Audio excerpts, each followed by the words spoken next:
getting a good pay, what would make such a person bow to corruption?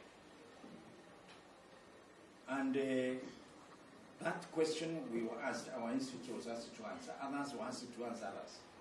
And this is what we found from our simple research. That is, defective education was the answer. In other words, our education does not transform. It leaves people half-educated.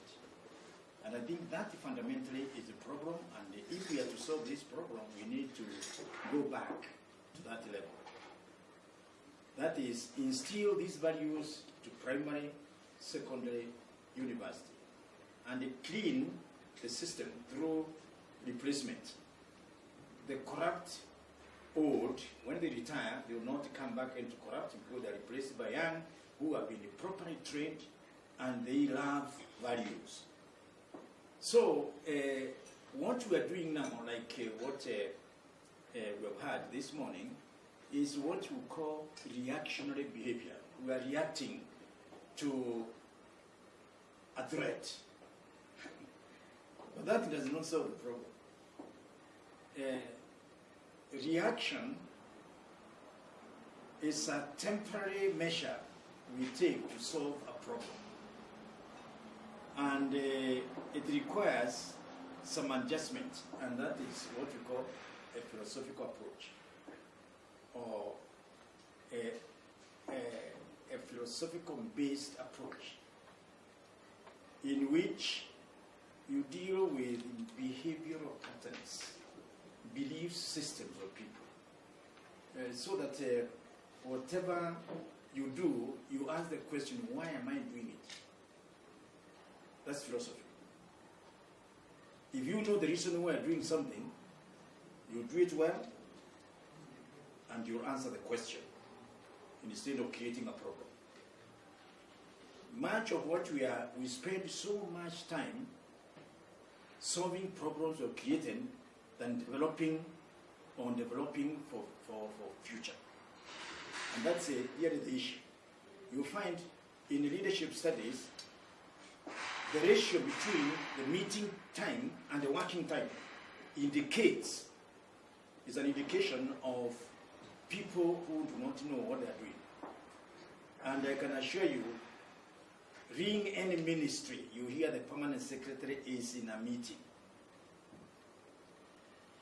I've been trying to meet the chairperson of the Teacher Service Commission. You can't get her. Ms. Nsomo. Permanently in meetings. Why? Solving problems. Why solve the problem? Because of the approach. You did a lot, leaving a lot undone in the process. And that's why you have to go back and get it done. So meetings are actually an indication of people who are working who are not supposed to be there, because they create problem and solution. And majority of our leadership are that way. So, if I were asked to deal with this, we in our institute we are now dealing with wisdom of leadership. Wisdom of leadership, and we were trying to answer the Plato's question, which he raised 430 BC. Who should rule? That's what we're trying to answer. And the answer to that is really extensive. So the way to move away from reacting to philosophical approach, like what the combi is trying to do, I think we need to start asking ourselves difficult questions. And they are very disturbing sometimes. And many people fear difficult questions. And this comes to the word, which I think is one of the, we call it the cardinal values of leadership. It's self-control. Self-control means governing yourself, leading yourself, correcting yourself, challenging yourself. And why should you wait until someone else corrects you? Why can't you correct yourself? Why should you wait until you are told by someone else you are dirty? Why can't you say, I'm dirty, take shower? Why should I wait for somebody to tell me you are a coward? Why can't I say, yes, I fear. I'm a problem of fear. I'm a victim of fear. And I can assure you, 20% of corruption is based on fear. The fear of the future. I'm retiring soon. I don't have a house. And so I must get it. All that are issues which we should be discussing.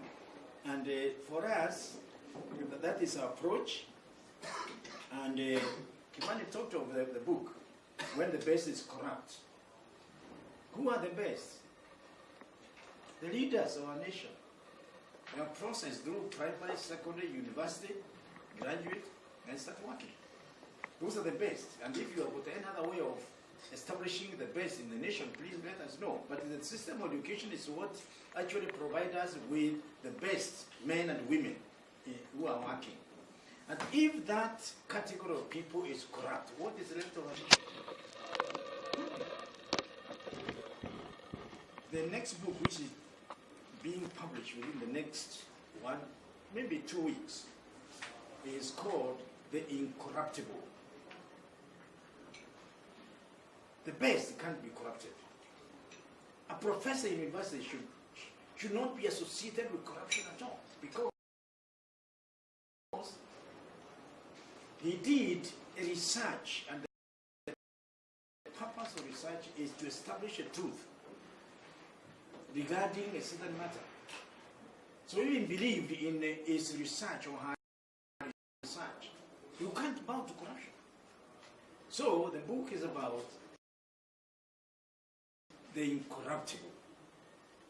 And we are working to ensure that it is published within the next maybe a month or so.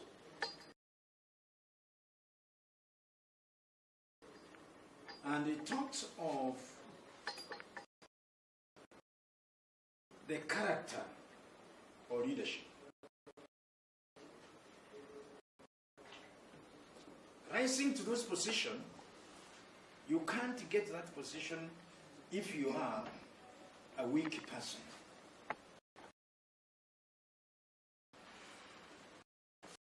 And therefore, you are incorruptible. We are also looking for the remnants, those who have refused to bow to corruption. And there are many Kenyans who have actually stood firmly against corruption, but they have been sidelines. They don't come to the limelight. And we are looking for that. We are saying these are the lovers of our nation. So, Mr. Chairman, with those few remarks, I would say that leadership is central in all human endeavors. You can't do without it.